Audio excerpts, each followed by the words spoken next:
किसी गांव में एक राजा रहता था। उसी गांव में एक दुखी राम रहता था जो मूर्ति बनाने का काम करता था।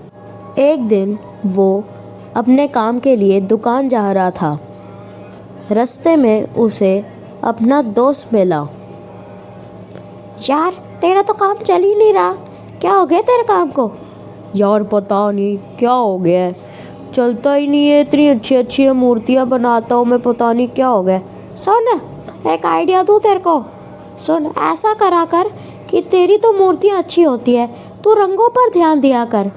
रंग तेरे ना अच्छे नहीं है, इस बात को ध्यान रख। मूर्तियाँ अच्छी है पर तू रंगों पर ध्यान दे तो तेरी पक्की कमाई होएगी। यार इसका तो पता नहीं क्या होगा। यार ठीक है, बिल्कुल सही कह रहा तू, मेरे को शायद इसी पे ध्यान देना पड़ेगा। चल ठीक है, फिर मैं जाता हूँ दुकान पे और रंगों पर ही ध्यान देना हूँ। इतना कहकर वो आगे अपनी दुकान की ओर चला गया। कुछ महीने बीत चुके थे। राजा के सैनिक उसकी दुकान पर आए। एक सैनिक उसकी तरफ देखकर बोला, क्या तुम ही हो दुखीराम? हाँ, मैं ही हूँ दुखीराम। क्या तुम हमारे राजा का एक काम करोगे? तुम्हें एक युवती की मूर्ति बनानी है। हाँ, मैं बनाने को तैयार हूँ। इतना कहकर वो सैनिक वहाँ से चले गए। उतने में ही उसका दोस्त उसकी दुकान पर आया। क्या दुखीराम, सब ठीक तो है ना? वो सैनिक तुम्हारे पास क्यों आए थे और तुमसे ऐसा क्या काम आ गया उनसे? यार उन्होंने बोला कि मेरे को एक मूर्ति बनानी है युवती की, जो राजा को दिखानी है, और राजा को पसंद आई तो मेरे को इनाम मिलेगा। यार इसको कैसे इनाम मिलेगा? यार मेरे को क्यों नहीं मिलेगा? यह सुनकर उसको अंदर ही अंदर बहुत जलन होने लगी। कुछ ही दिनों में उसने सुंदर युवती की मूर्ति को तैयार कर दिया। उसका दोस्त बोला, यार ये तो पहचान में ही नहीं आ रही, ये तो लग रहा है कि कोई असली की लड़की खड़ी हो, इससे तो इंसान भी धोखा खा जाए। यार मेरा काम ही ऐसा ही होता है, पता नहीं हाथों में क्या जादू है मेरे। दुखीराम के जाते ही उसके दोस्त ने उस मूर्ति को चुरा लिया और कहीं जाकर रख दिया। यार मन तो कर रहा है तेरे को यहीं पे भी तोड़ दूं, पर अब मेरा दोस्त है, पर मेरे को इतना गुस्सा आ रहा है ना, बस क्या ही बोलूं मैं। अगले दिन, बे यार मेरी मूर्ति कहाँ चली गई? कहीं कलुआ तो नहीं चुरा गया? पर यार वो तो मेरा दोस्त है, अब मैं क्या करूँगा? अब जब सैनिक आएंगे तो वो जब मूर्ति मांगेंगे तो मैं क्या दिखाऊंगा? चलो ऐसा करता हूँ, मैं ना इस गांव से भाग ही जाता हूँ। इतना कहकर वो गांव से भागने लगा। सैनिक उनके पीछे आने लगे। वो भागता रहा और पेड़ के पास जाके छुप गया। सैनिक आए और उसे उसी जंगल में ढूंढने लगे। बे यार अब मैं क्या करूँगा? कहीं सैनिकों ने मेरे को ढूंढ लिया। वहाँ पर उसे एक घायल लड़की दिखी। वो दौड़ता दौड़ता उस लड़की के पास गया। उससे पूछा, यार क्या हुआ तुम्हें? वो कहती, अभी कुछ मत पूछो, वो मूर्ति को ले जाओ। पर ये मूर्ति तो लग नहीं रही, ये तो इंसान है, मैं इसको कैसे लेके जा सकता हूँ? मेरी बात सुनो, इसको लेकर जाओ, नहीं तो अनर्थ हो जाएगा। क्यों, क्या हुआ? मेरी बात मानो, इसको ले जाओ प्लीज़।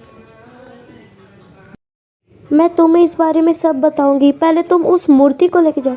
अच्छा ठीक है, मैं जाता हूँ। मूर्ति की मैं रक्षा करूँगा। ऐसा करता हूँ, इस मूर्ति को आज रात अपने पास ही रख लेता हूँ। वैसे अच्छी तो है मूर्ति।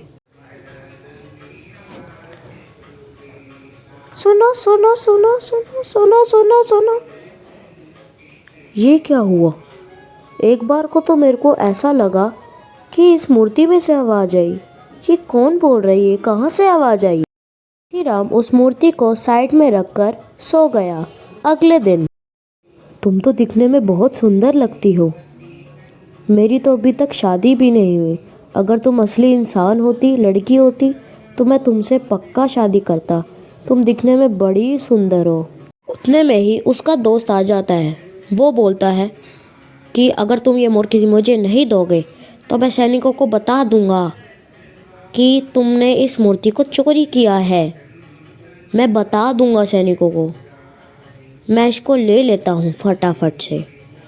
उतने में ही मूर्ति ने अपनी आंखों से उसको जला दिया। वहीं पे उसके कपड़ों में आग लग गई और वहीं पे ख़त्म हो गया। यह देखकर दुखी राम शॉक हो गया। उसने दरवाज़ा खोला और देखा कि सैनिक आ चुके थे।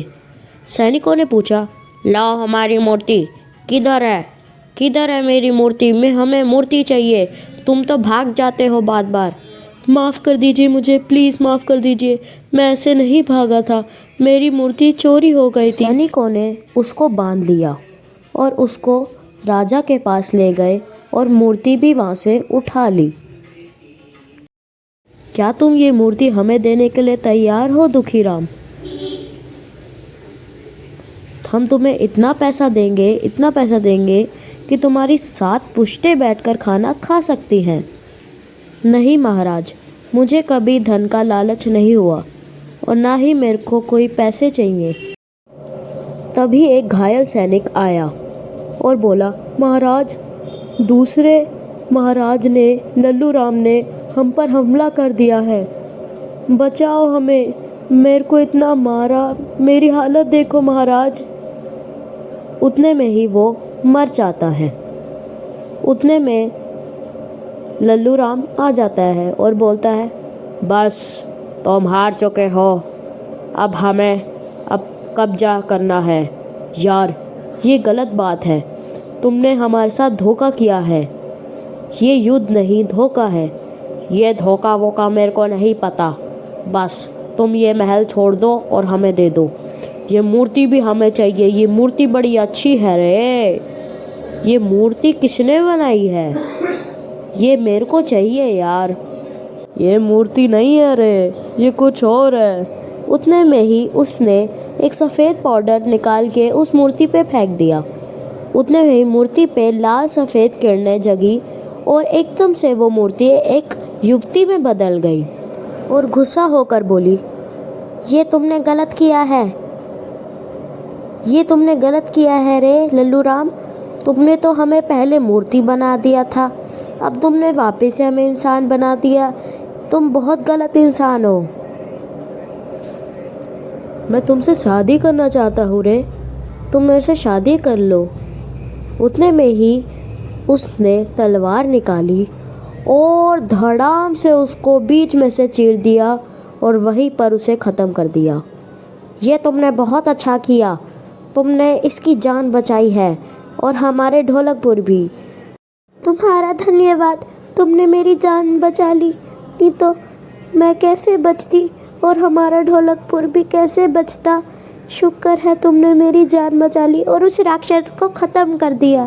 Thank you so much. फिर अगले दिन राजा ने दुखी राम और उस रानी की विवाह करवा दिया।